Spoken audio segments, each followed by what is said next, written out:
الحمد لله رب العالمين نحمده ونستعينه ونستغفره ونؤمن به ونتوكل عليه ونعوذ بالله من شرور انفسنا ومن سيئات اعمالنا من يهده الله فلا مضل له ومن يضلل فلا هادي له ونشهد ان لا اله الا الله ونشهد ان محمدا عبده ورسوله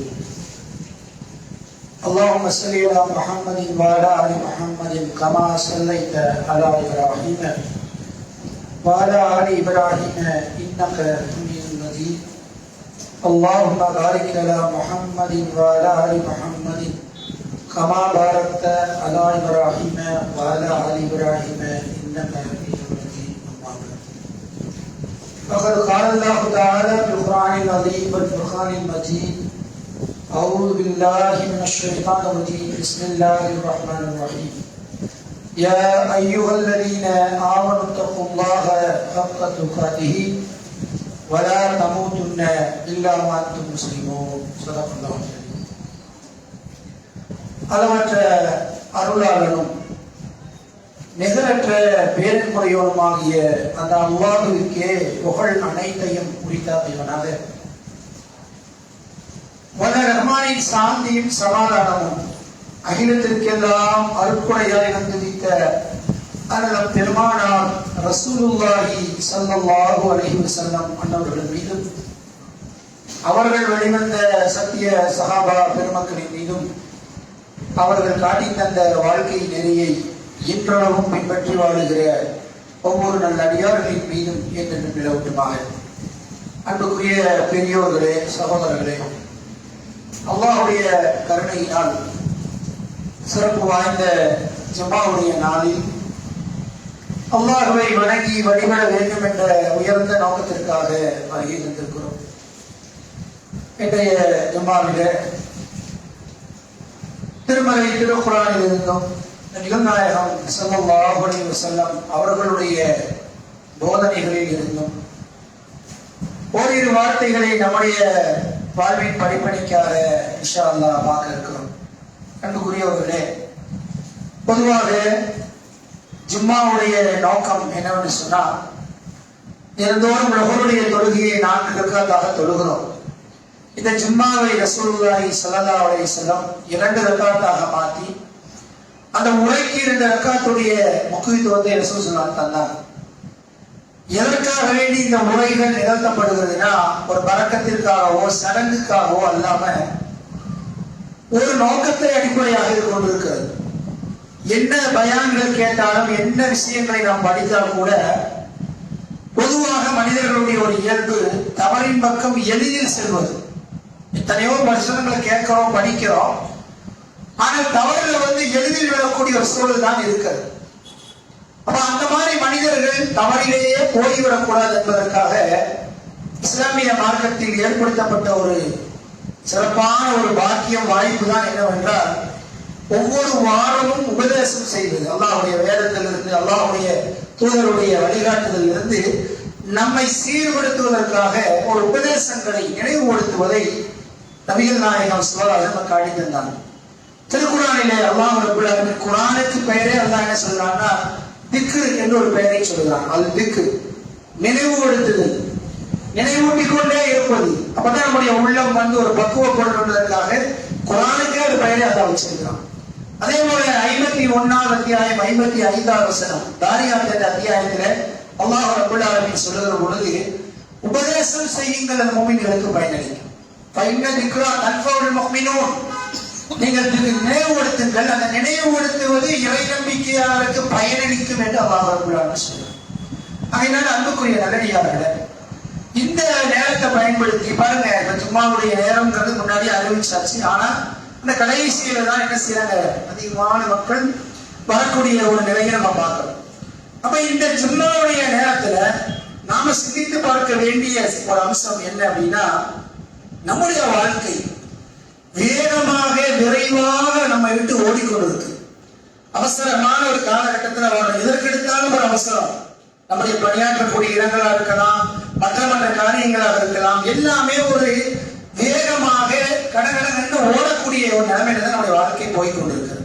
அல்லாஹ் தஆலா திருக்குர்ஆன்ல நமக்கு என்ன சொல்லித் தருகிற ஒரு செய்தி என்ன அப்படின்னா, நீங்கள் இரண்டு பேராகவோ அல்லது தனியாகவோ அல்லாஹ்வுக்காக சிறிது நேரம் ஒதுக்கி நீங்கள் உட்கார்ந்து சிந்தியுங்கள் என்று அல்லாஹ் ரப்பல் ஆலமீன் சொல்றான். ரெண்டு பேரும் சேர்ந்து கொண்டோ அல்லது தனியாகவோ சிறிது நேரம் அமர்ந்து அல்லாஹ்வுக்காக நீங்கள் சிந்தியுங்கள் என்று திருக்குர்ஆனிலே அல்லாஹ் ரப்பல் ஆலமீன் சொல்றான். அப்ப சிந்திக்கிறது எதுக்கு? சிந்தனை செலுத்தினால்தான் ஒரு மாற்றத்தினுடைய தொடக்கம் என்ன? சிந்திக்கிறதா. நம்ம வாழ்க்கை அப்படியே போய் கொண்டிருக்குது. அப்ப சிந்தியுங்கள் என்று அல்லாஹ் ரப்பல் ஆலமீன் முஃமின்களுக்கு சொல்லித் தருகிறான். அன்புக்குரியவர்களே, பொதுவாக நம்முடைய ஒரு இயல்பு என்ன அப்படின்னா, அதிகமான மக்கள் இருக்கிற இயல்பு, நம்மை பற்றி நம்ம சிந்திக்கிறது நம்ம குறைவு. அப்படியே சிந்திச்சாலும் நம்ம உலகத்துல பொருளாதார சூழல், அடுத்தவர்களை வச்சு கம்பேர் பண்றது, இதுக்குதான் சிந்திப்போம். பிறரை சிந்திப்பது அதிகமா இருக்கு. அடுத்தவர்களை பற்றி பேசுறது, எண்ணுவது, அவன் அப்படி இருக்கிறான், இவன் எப்படி இருக்கிறான், அது சரியில்லை, இது சரியில்லை அப்படின்னு சொல்லி ஏதாவது பிறரை கம்பேர் பண்ணி பேசுவது, பிறரை பற்றி பேசுறதுதான் நமக்கு இருக்கு. அப்படி அடுத்தவரை பத்தி நம்ம அதிகமா சிந்திக்கிறோம்.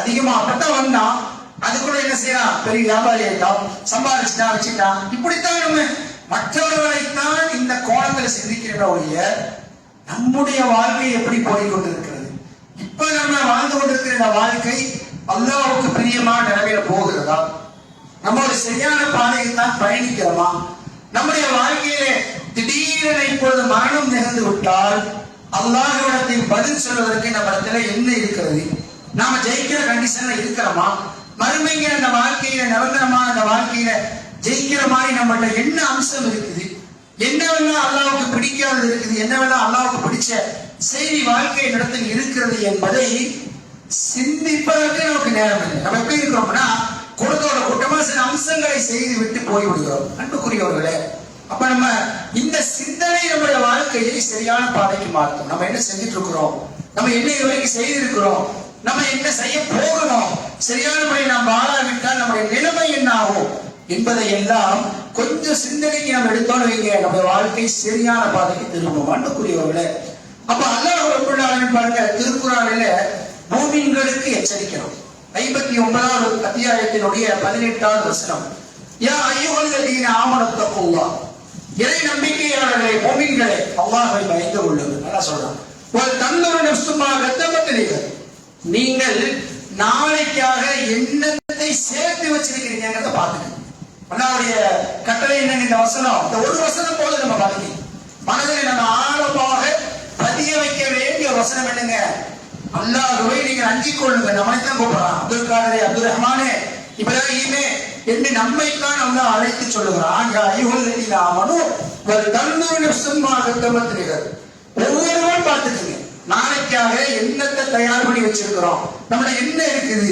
திடீரென மரணம் வந்தால் பாஸ் மார்க் வாங்குற உட்காந்து நம்மளோட வாழ்க்கையில இஸ்லாம் இருக்குதா, சரியான முறையில வாழ்கிறோமா என்பதை அவரவர் பரிசீலித்துக் கொள்ளுங்கள் என்று அல்லாஹ் ரப்பல் ஆலமீன் திருக்குர்ஆன்ல சொல்வதை பார்க்கிறோம். அன்புக்குரியவர்களே, அப்ப நம்ம இந்த வாழ்க்கையில நம்ம இந்த மாதிரி சில உபதேசங்களை கேட்கிற பொழுது, ரமலான் காலங்கள்ல நிறைய படிக்கிற பொழுது, கேட்கிற பொழுதெல்லாம் நம்ம மனசுல வருது, நம்ம ஒரு சரியான முறையில நடக்கணும், இனிமேல் நம்ம என்ன செய்யக்கூடாது, வட்டி வாசி பக்கம் போகக்கூடாது, நம்ம ஐவேளை தொழுகை சரியா இருக்கணும், சுபகு தொழுகையை நிலைநாட்டணும், இதனால் நம்ம சரியில்லாம இருக்கிறோம், அதில் இன்னைக்கு தவறுகள் நம்ம இடத்துல இருக்குது, சரியாகி கொள்ளணும் என்ற எண்ணமெல்லாம் வருது.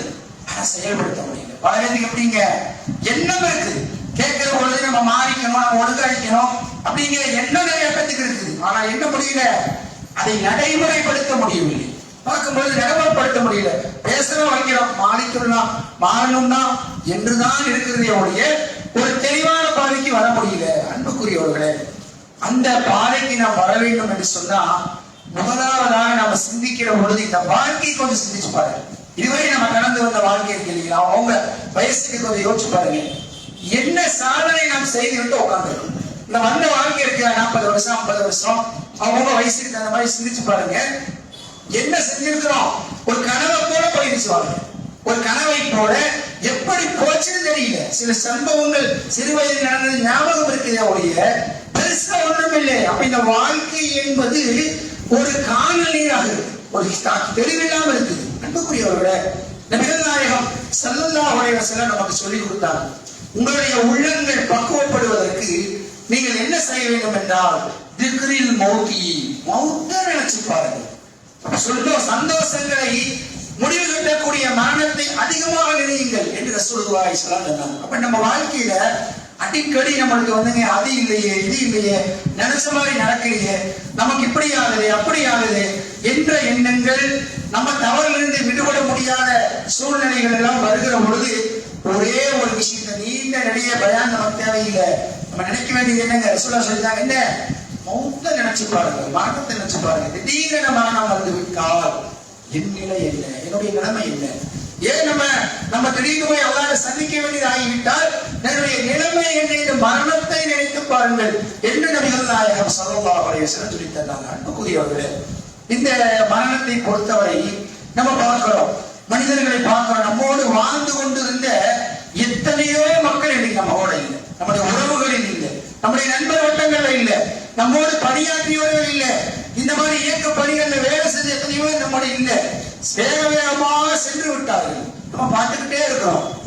மரணங்கள் மிகைத்த ஒரு காலத்துல வாழ்றோம். கியாமத் நாள் இருக்கும்போது மரணம் அதிகரிக்கும் நாங்க சொல்லலாம். அந்த மாதிரி ஒரு காலகட்டத்தில் இருக்கோம். சின்ன சின்ன வயசுல, இளம் வயசுல, வயது வித்தியாசம் இல்லாமல் மக்கள் என்ன செய்யறாங்க, மன்னரை நோக்கி போய்கொண்டே இருக்கிறார்கள். நம்ம பார்த்துக்கிட்டே இருக்கிறோம். ஆனா நமக்கு என்ன வரமாட்டேங்குது, இந்த மரணம் நம்மை வந்து பீடிக்கும், திடீர்னு வந்துவிடும் என்ற எண்ணம் மாத்திரம் வரமாட்டேங்குது. பாருங்க, அல்லாஹ் ரப்பல் ஆலமீன் மரணத்தை எப்பொழுது என்பதை மறைத்து வைத்து விட்டான். ஒரு மனுஷனுக்கு அல்லாஹ் உனக்கு 90 வயசுதான் என்று சொல்லி இருந்தால் அக்கிரமம் தரவச்சார். எப்போ என்று தெரியல, அடுத்த வினாடி என்ன கூட ஒரு கேரண்டி இல்லாத வாழ்க்கையில கூட தீமைகளிலே, பாவங்களிலே, அக்கிரமங்களில, அல்லாஹ்வுக்கு புறம்பான அல்லாஹ்வுடைய கட்டளைகளை புறக்கணிக்கிற வாழ்க்கை வாழ்கிறார். அப்ப எப்ப மரணம்ங்கிறது தெரியாது. இப்பதான் மரணம் சொல்லி இருந்த உலகம் அநியாயமாக இருக்கும். ஆனா அப்படி செய்ய மரண செய்யறான், அதை மறைத்து வைத்திருக்கிறான். அப்ப மரணம் எப்ப வரும் அப்படிங்கிறது தெரியாது. ஆனா பார்க்கிறோம், ஒவ்வொருவரும் சென்று கொண்டே இருக்கிறதை நம்மோட இருந்த பலவே நம்மை விட்டு அகன்றதை நாம் பார்க்கிறோம். அன்புக்குரியவர்களே, ஆனா நம்மளுடைய உள்ளத்துல சைத்தான் ஒரு விஷயத்தை நமக்கு ஏற்படுத்துறான். என்ன அப்படின்னு சொன்னா, 2 விதமான தவறான எண்ணங்கள் மரணத்தை குறித்து நமக்கு இருக்கு. முதலாவது என்ன அப்படின்னு சொன்னா, இந்த மரணத்தை எல்லாம் பார்க்கிறோம், குடும்பத்தில் நடக்கிறத பார்க்கிறோம். நண்பன் சென்று விட்டா கூட இருந்தவன் உயிருக்குயிரா இருந்தான், அன்னைக்கு போயிட்டான். பக்கத்து வீட்டில் இருந்தவர்கள் சென்று விட்டார்கள், பார்க்கிறோம். நம்மளே போறோம், அடக்கப்பட்டவங்க செல்ல செஞ்சுட்டு வந்தோம். ஆனா நம்ம உள்ளத்துல என்ன வர மாட்டேங்குது, நமக்கு அவகாசம், நம்மளுக்கு இப்ப உறவு வராது, அதுக்கு காலம் இருக்கு, டைம் இருக்குது. நம்முடைய மரணம் எப்ப நிகழ்வு தெரியுமா? எல்லா சில கடமைகள் இருக்குது எனக்கு, அவைகளை எல்லாம் முடிச்சுக்கணும். பொண்ணுக்கு திருமணம் பண்ணணும், வீடு முடிக்கணும், பிசினஸ்ல அப்படி ரீச் ஆகணும், அதை வீடு கட்டணும்.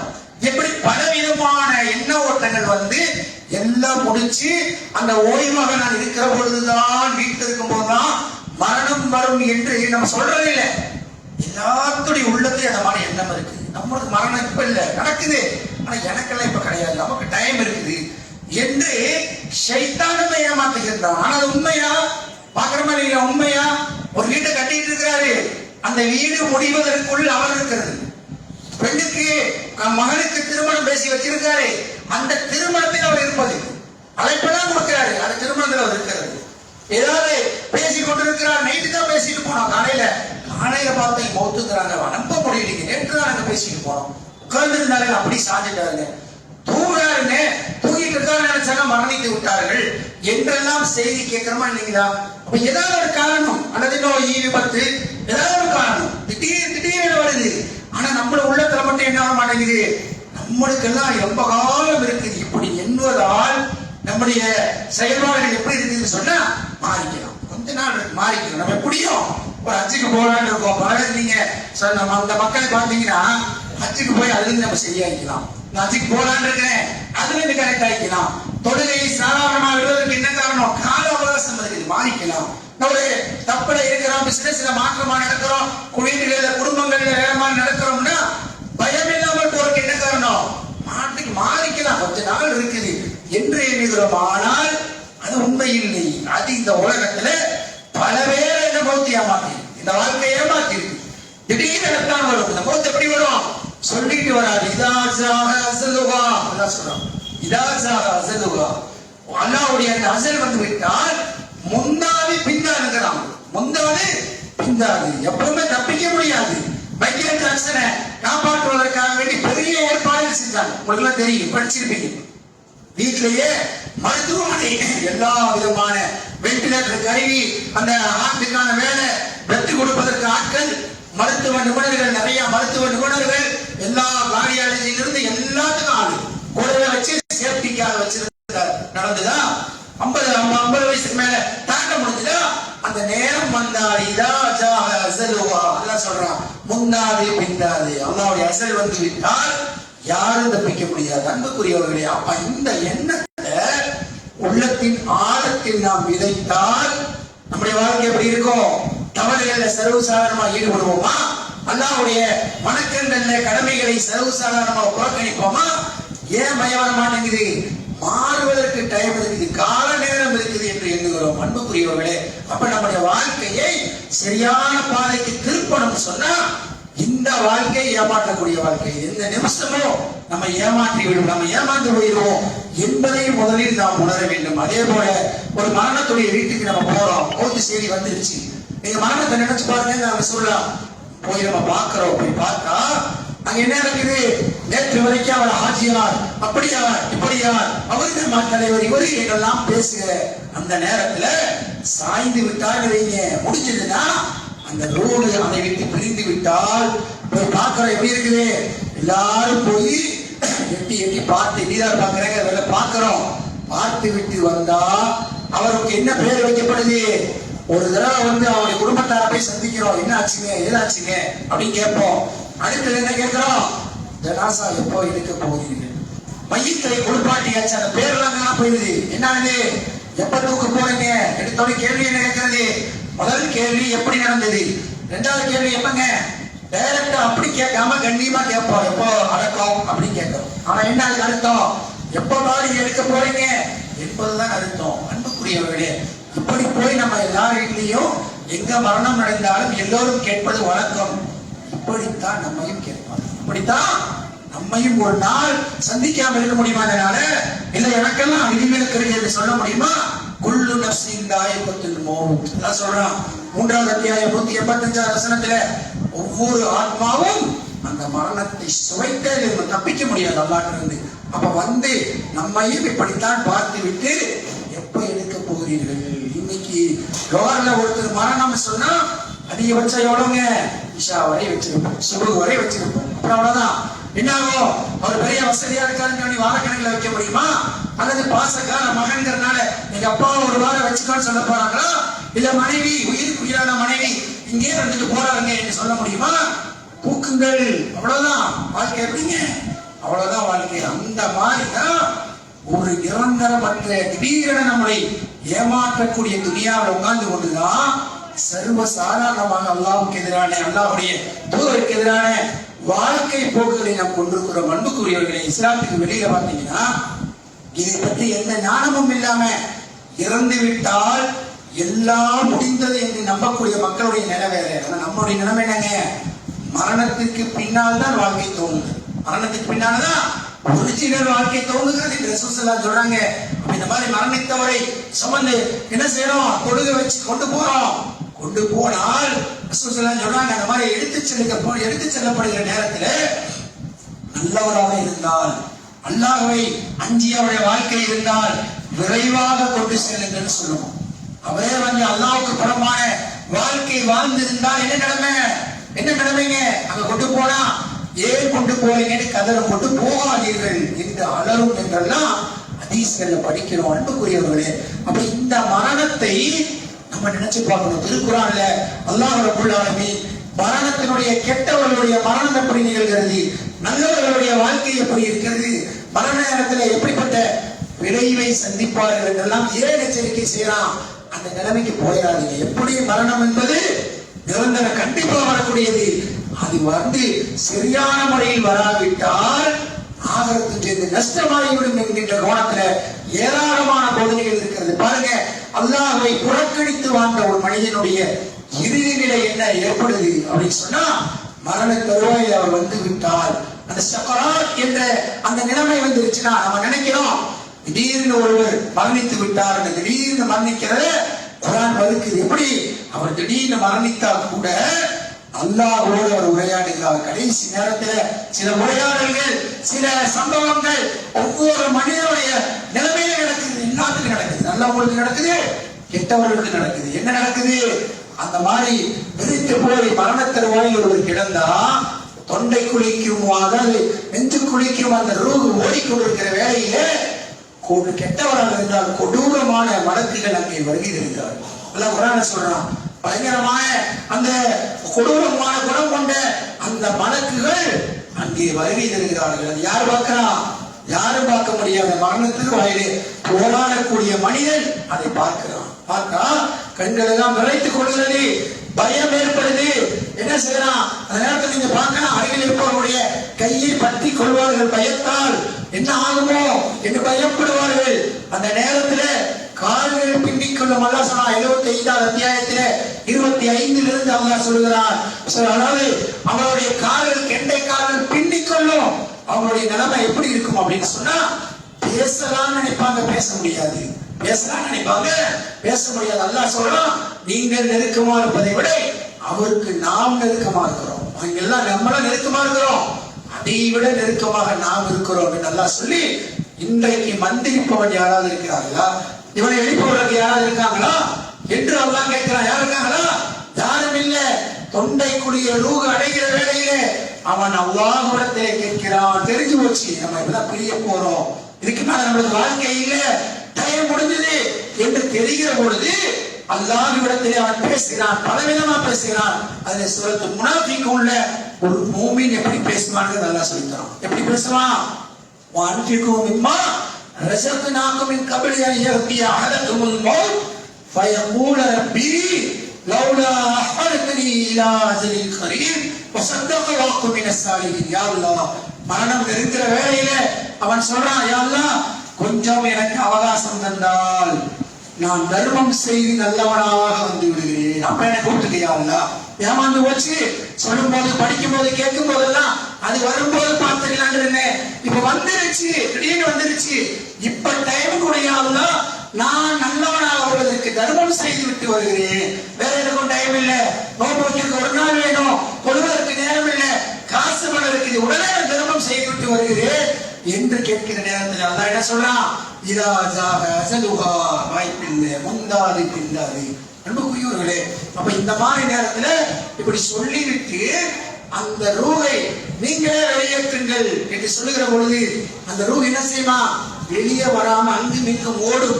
அப்பொழுது அந்த மலக்குகள், வந்த மலக்குகள் என்ன செய்வாங்கன்னா, முகத்திலும் முதுகிலும் அடித்து வடுக்கட்டாயமாக அந்த ரூஹை பிடுங்குவார்கள் என்று திருமறை குர்ஆனில் அல்லாஹ் சொல்லுகிறான். அன்புக்குரியவர்களே, ஏன் ரசூல் ஸல்லல்லாஹு அலைஹி வஸல்லம் மௌத்தை நினைச்சு பாருங்கன்னு சொன்னாங்க. காலமெல்லாம் அல்லாஹ்வை மறந்து, உபதேசங்களை மறந்து வாழ்ந்த ஒரு மனிதனுடைய இறுதி நிலை என்ன?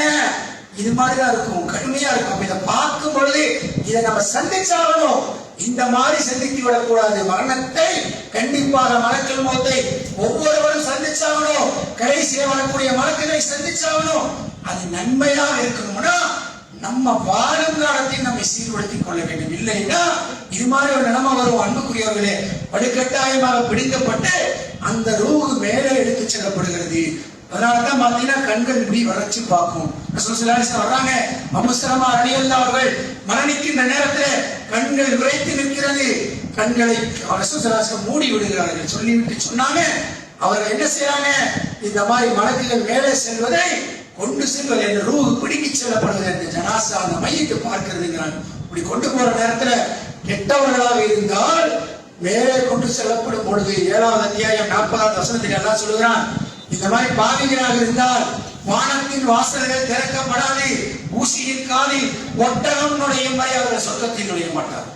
ஊசியின் காதில ஒட்டகம் நுழையும் வரை அவர்கள் சொர்க்கத்தில் நுழைய மாட்டார்கள் என்று இலக்கியமாக குர்ஆனில் அல்லாஹ் ரப்பல் ஆலமீன் சொல்லுகிறான். மேல போறாங்க, வாய்ப்பில்லை, திருப்பி அனுப்பப்படுகிறது. அந்த ரூஹை கொண்டு வந்து கீழே சிஜ்ஜீன் என்று பூமி கிடையில பாவிகள் இருக்கக்கூடிய குறிப்பு எழுதக்கூடிய இடம் இருக்குது. அங்கே பதிவு செய்யப்பட்டு அந்த ரூஹ் அவளுடைய மன்னரைக்கு திருப்பப்படுகிறது என்பதை ஹதீஸ்களை படிக்கிறோம். அன்புக்குரியவர்களே, திருக்குறானில் அல்லாஹ் ரப்பல் ஆலமீன் மேல போனா திருப்பி அனுப்பப்படும், திறக்கப்படாது என்று அல்லாஹ் ரப்பல் ஆலமீன் சொல்கிறான். இவ்வளவு பெரிய கொடுமைக்கு உள்ளாவது எதனால?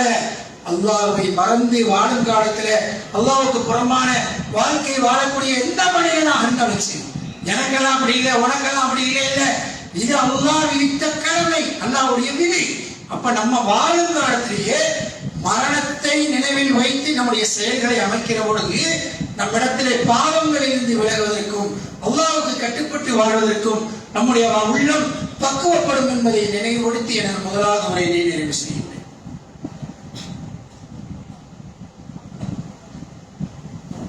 அல்ஹம்துலில்லாஹி ரப்பில் ஆலமீன். அன்புக்குரிய சகோதரர்களே, சரியான ஒரு வெயிலுடைய தாக்கத்தை நம்மால அமர்ந்திருக்கிறோம். விரிவாக ஒரு விஷயத்தையும் பேச இயலாத ஒரு நேரமா இருக்குது. அன்புக்குரியவர்களே, பொதுவாக நம்ம இந்த மாதிரி பயான்கள்லாம் கேட்கும் பொழுது நமக்கு தெரிஞ்சதான அன்னைக்கு மௌத்தை பத்தி பேசுறது அப்படின்னு ஒரு அசால்ட்டா என்ன செய்தா வந்துங்க ஒன்றை ஆழமாக்கி காட்ட மாட்டான். அது சாதாரணமாக காமிச்சுட்டா நம்ம அதை மறந்து போயிடுவோம். ஆனா அப்படி அல்ல. நீங்க சிந்திச்சு பாருங்க, அவரவர் நான் சொல்லக்கூடியவர்லேருந்து கேட்கக்கூடிய ஒவ்வொருவரும் திடீர்னு அந்த மரணம் வந்து விட்டால் நமக்கு ஏதாவது கேரண்டி இருக்குதா? மணிக்கணக்கில் வச்சிருக்கானா, மாச கணக்கில் வச்சிருக்கானா, வார கணக்கில் வச்சிருக்கானா, வருட கணக்கில் நமக்கு அவகாசம் இருக்கா? தெரியாது. ஏதாவது ஒரு காரணம் நல்லா இருந்த நேரத்தில் திடீர்னு வருது, வந்துட்டா நம்ம பாஸ் ஆகிற அளவுக்கு நம்முடைய வாழ்க்கை இருக்குதா? இந்த 50-60 வருஷம் இந்த ஏமாறக்கூடிய வாழ்க்கையில ஒரு 60-70 வருஷம் சொன்னாங்க. என்னுடைய உம்மத்துடைய ஆயுள் காலம் எவ்வளவு தெரியுமா? அசருக்கும் மகரிபுக்கும் எவ்வளவு தெரியுமோ அவ்வளவுதான். நாங்க 60க்கும் 70க்கும் இடைப்பட்டதை நாங்க. அப்ப இப்ப நம்முடைய காலங்கள் சென்று விட்டது. சென்றதோட மீதியோடு வாழ்ந்த காலத்தை விட வாழப்போகிற காலம் குறைவாது. பல பேருக்கு அப்படித்தான் இருக்கு. நம்ம என்ன 200 வருஷமா வாழ்றோம், இப்போ 50 வருஷம் தொட்டு இருந்தா இன்னொரு 50 வருஷம் கேரண்டி இருக்கா? வாய்ப்பு இல்லை. வாழ்ந்த காலத்தை விட வாழப்போகிற நாட்கள் குறைவா இருக்கு. அப்ப நம்ம என்ன செய்யணும்? ஒரு இறை நம்பிக்கையாளருக்கு எடுத்த பெரிய பாக்கியம் என்னங்க? இந்த மாதிரியான உரைகள் நல்லவைகளை இன்னைக்கு கேட்பதற்கு மனுஷனுக்கு வாய்ப்பு இல்லை. பல பேரு இஸ்லாத்துக்கு வெளியில பாத்தீங்கன்னா ஏதோ ஒரு பெரிய சாமியார் பின்னாடி வாழ்க்கையவே விட்டுட்டு போய் நிக்கிறாங்க. நல்வழி காட்டுவதற்கு அவங்களுக்கு வழி இல்லை. எதையாவது தேடி தேடி அலையிறாங்க. நம்மளுக்கு லேசா ஒரு சின்ன நேரத்துல இந்த வாழ்க்கையினுடைய முழு செய்தி ஞாபகப்படுத்தப்படுது. ஆனா நம்மளுக்கு ஒரு கெட்ட பழக்கம் என்னன்னா 2 காலம் அல்லாஹ் கொடுத்துருக்கான். இதுக்குள்ள போய் அதுக்குள்ள போய் கீழே இறங்குவதற்குள் இந்த செய்திகள் மறக்கடிக்கப்படுது. அப்படி ஒரு சடங்கு மாதிரி ஆயிடுச்சு. அப்படி இல்லாம அல்லாஹ்வுடைய வசனம் அல்லாஹ் கேட்கிறான், நாளைக்காக நீங்கள் எதை தயாரித்து வைத்திருக்கிறீர்கள்? வல் தன்னுரு நஃப்சும்மா கத்தமத்லிஹ், என்ன வச்சிருக்கிற? நீங்க வந்தீங்கன்னா என்கிட்ட என்னோட பதில் என்று அல்லாஹ் கேட்கிறான். அப்ப அந்த பதிலை தயாரிக்கணும்னா நம்ம உட்கார்ந்து சிந்தித்து நம்முடைய வாழ்க்கையில இது ஒரு கேரண்டி இல்லாத வாழ்க்கை, நம்மளை ஏமாற்றக்கூடிய வாழ்க்கை, நம்ம இதில் அல்லாஹ்வுக்கு புறம்பான செயல்கள் நமக்கு இருக்கக்கூடாது. அல்லாஹ்வுடைய கட்டளைக்கும் அல்லாஹ்வுடைய தூதருடைய வழிகாட்டுதலுக்கும் ஏற்ப நம்முடைய வாழ்க்கையை அமைக்க வேண்டும் என்ற முடிவுக்கு நாம் வர வேண்டும். அன்புக்குரியவர்களே, நாம் செய்ய வேண்டிய மிக முக்கியமான என்னன்னா, நம்ம இருக்கக்கூடிய பெரிய தவறு என்ன தெரியுங்களா? அதிலும் இந்த ஏகத்துவம் பேசக்கூடிய தௌஹீத்வாதிகள் சொல்லக்கூடிய இருக்கிற தவறு என்னன்னா, அவனுக்கு நான் பரவாயில்ல, அந்த பாவம் என்கிட்ட இல்ல, அவனை பாத்தியா அவளை அதெல்லாம் ஒண்ணும் பிரச்சனை இல்லை, காம்ப்ரமைஸ், நமக்கு நாமே காம்ப்ரமைஸ், நான் கரெக்டா இருக்கு, நான் யாரும் கெடுதல் பண்றது இல்லை. அப்ப நமக்கே நாம் என்ன செய்யறோம்? நல்ல சர்டிபிகேட்டை கொடுத்துக்கிறோம். இது நம்மளை ஏமாத்துவது. இன்னும் சொல்றதா இருந்தா, ஒரு காலத்துல சாதாரணமான தவறுகள் பூதாகரமாக நமக்கு பயமா இருந்தது. ஒரு காலத்துல இந்த பிரச்சாரத்தை ஆரம்பிக்கும் போது பாத்தீங்கன்னா சின்ன தவறுகள் கூட பூதாகரமா தெரியும், பெரிய பாவம் செய்தது போல தெரியும். இன்றைக்கு என்ன தெரியுங்களா? ஒன்னால நான் கேட்டேன், என்னால நீ கேட்டேன்னு பெரிய பெரிய தவறுகள் கூட சாதாரணமாக. சாதாரணமா இன்னைக்கு ஒரு வட்டிவாசிக்கு போறது யாருக்கு தவறா தெரியல, ஒரு சினிமா பார்க்கறது யாருக்கும் ஒரு பெரிய குற்றமா தெரியல, ஒரு தொழிலை பாழாக்குவது, பதில் தொழிலுக்கு வராமல் விடுவது இன்னைக்கு பெரிய பிரச்சனையா தெரியுது, எல்லாத்துக்கும் தெரியுது இல்லை. அப்ப ஏன் அப்படின்னா, ஒண்ணு நான் அவனுக்கு நான் பரவாயில்ல, நானெல்லாம் அப்படி இல்லை என்று எண்ணி அல்லாஹ் சொல்லிட்டான். என்ன சொல்லிட்டான்? இணை வைக்காமல் இருந்தா அவங்களாம் பாசி, அவங்களாம் சொர்க்கவாதி டிக்கெட் நமக்கு கொடுத்த மாதிரி நம்ம நினைச்சிட்டு இருக்கிறோம். அன்புக்குரியவர்களே, ஆனால் நம்ம சிந்திச்சு பார்க்கணும். சஹாபாக்களுடைய வாழ்க்கையை நீங்கள் பார்த்தா, குர்ஆனை நீங்கள் திருப்பி பார்த்தா, அதுக்கு நேர் எதிரான ஏராளமான செய்திகள் நமக்கு இருக்கிறது பார்க்கிறோம். ஒரு சஹாபி, அதாவது அவங்க வருஷம் மக்கால இருந்து ஹிஜ்ரத் செய்து வருகிறார்கள். மக்கால இருந்து ஹிஜ்ரத் செஞ்சு வர்றாங்க. அல்லாஹ்வுடைய கருணை இல்லாவிட்டால் நானும் தப்பிக்க முடியாது. அல்லாஹ்வுடைய கருணை இல்லைன்னா நானும் தப்பிக்க முடியாது. ஏன் அப்படி சொல்றாங்க? இவ்வளவு நல்ல அமல்கள் செய்தவர்கள் கூட அவங்க கேரண்டியிலே பயப்படுகிறார்கள் என்று சொன்னா, அப்ப நம்மளா இப்படி சாதாரணமா எனக்கெல்லாம் பாசமா இருக்கு என்று எண்ணுவதை சிந்திச்சு பாருங்க. உமர் ரலியல்லாஹு கத்தியினால் குத்தப்பட்டு மரணப்படுக்கையில் இருந்து கிடக்கிறாங்க. அந்த மாதிரி மரணப்படுக்கையில இருக்கிற நேரத்துல மக்கள் எல்லாம் வந்து சந்திக்கிறாங்க. அப்பொழுது உமர் ரலியல்லாஹு சொல்றாங்க, மக்கள் எல்லாம் உங்களுடைய அல்லாஹ் உங்களுக்கு கிருபை செய்வானாக, உங்களுடைய ஆட்சி காலத்துலதான் இஸ்லாம் பல்கி பருகி இப்படிலாம் ஆயிருச்சு, என்னென்ன மாற்றங்கள் ஆயிருச்சு என்றெல்லாம் புகழ்கிறார்கள். உமர் ரலியல்லாஹு சொன்னாங்க, இதைகளை சொல்லக்கூடிய உமர் ரலியல்லாஹுடைய அந்த பதில் என்ன தெரியுங்களா? அல்லாஹ் நான் செய்த நன்மைகளுக்கு கூலி தருவதை விட நான் செய்த குற்றத்திற்கு தண்டனை கொடுக்காமல் என்னை பீடிக்காமல் இருக்க வேண்டும் என்று நான் அஞ்சுகிறேன். சொல்றது யாருங்க? உமர் ரலியல்லாஹு சொல்றாங்க. இஸ்லாத்துடைய இரண்டாம் கலீஃபா. எப்படி அவங்க பயந்து இருக்கிறாங்க, எப்படி உண்மையாக இருக்கிறாங்கன்னு பாருங்க. ஆனா நம்முடைய நிலைமைகள் என்ன? சாதாரணமாக ஏற்றுக்கொள்வோம் எல்லாத்தையும். அன்புக்குரியவர்களே, அப்ப நம்ம செய்ய வேண்டியது என்ன அப்படின்னு சொன்னா, முதலாவதாக சிந்திக்க வேண்டும். இந்த மரணத்தை உள்ளத்தில் வைத்து நம்முடைய செயல்பாடுகளை மாற்றி நம்ம என்ன செய்யணும்? அல்லாஹ்வின் பக்கம் முழுமையாக திரும்ப வேண்டும். குர்ஆன் நீங்க பாத்தீங்கன்னா இறைத்தூதர்கள் செய்த பிரச்சாரம் என்னன்னா, நீங்கள் அல்லாஹ்வின் பக்கம் முழுமையாக திரும்புங்கள், அல்லாஹ்விடத்திலே பாவ மன்னிப்பு தேடுங்கள் என்பதைத்தான் வலியுறுத்தினார்கள். முதலாவது நாம் செய்ய வேண்டியது நம்முடைய பாவங்களை நினைத்து அல்லாஹ்விடத்திலே வருந்தி அடைய வேண்டும். அதைத்தான் நம்மளுக்கு வர வாய்ப்பு இல்லை. நம்ம என்ன அமல் செய்திருந்தா கூட நமக்கு ஒரே ஒரு சான்ஸ் நம்ம இருக்கு, அல்லாஹ்விடத்தில் பாவ மன்னிப்பு தேடுவது. ரசூல் சொன்னாங்க, ஒரு நாளைக்கு நான் 100 முறை அல்லாஹ்விட பாவ மன்னிப்பு தேடுகிறேன், 70 முறை பாவ மன்னிப்பு தேடுகிறேன் என்று சொன்னாங்க. அப்ப 100 முறை அல்லாஹ்வுடைய தூதர் பாவ மன்னிப்பு தேடுறாங்கன்னா நம்மள ஏமாத்துறோம். அதனால பாவ மன்னிப்பு அல்லாஹ்வின் பக்கம் தேடி அல்லாஹ்வின் பக்கம் முழுமையாக திரும்பக்கூடிய நன்மக்களாக நாம் ஒவ்வொருவரும் மாற வேண்டும். அன்புக்குரியவர்களே, ஜும்மாவுடைய சிறப்பு என்னன்னா, இமாம் மெம்பர்களை ஏறும் பொழுது வரணும். இல்லைன்னா மலக்குகள் அந்த ஃபைலை க்ளோஸ் பண்ணிட்டு அவர்களும் முறை கேட்பதற்காக அமர்ந்து விடுவார்கள் என்று ரசூலுல்லாஹி ஸல்லல்லாஹு அலைஹி வஸல்லம் சொல்றாங்க. ஆனா என்ன செய்யறது நிறைய பேரு, அது போனா ஏதாவது சொல்லிட்டு இருப்பாங்க, கடைசியில போனா சலாம் கொடுத்தே வெளியே போயிடுவாங்க. அப்ப இப்படி எல்லாம் நம்மை நாம் ஏமாற்றி கொள்கிறோம். அந்த மாதிரி இல்லாம இந்த மாதிரி ஜும்மாவுடைய நேரம் ஏற்கனவே அறிவிக்கப்பட்டிருந்தா அதை கண்ணியமான முறையில் அந்த நேரத்தை பாதுகாத்து அந்த இந்த ஜும்மாவிலே மலக்குகள் குறிப்பிடுப்பதிலே நாமும் ஒருவராக இருக்கக்கூடிய சூழலை மாற்றிக்கொள்ள வேண்டும் என்பதை உங்களுக்கும் எனக்கும் உபதேசித்து நம்முடைய பாவங்களை எல்லாம் அல்லாஹ் ரப்பல் ஆலமீன் மன்னித்து இந்த மார்க்கத்தை விளங்கி அதன் அடிப்படையில் நடக்கக்கூடிய நல்ல தௌஃபீக்கை நம் அனைவருடைய வாழ்விலும் அல்லாஹ் ரப்பல் ஆலமீன் தந்தருள் புரிவானாக என பிரார்த்தனை செய்தவனாக எனது உரையினை நிறைவு செய்கின்றேன். வாஹிரு தஅவானா அல்ஹம்துலில்லாஹி ரப்பில் ஆலமீன். அஸ்ஸலாமு அலைக்கும் வரஹ்மத்துல்லாஹி வபரகாத்துஹு.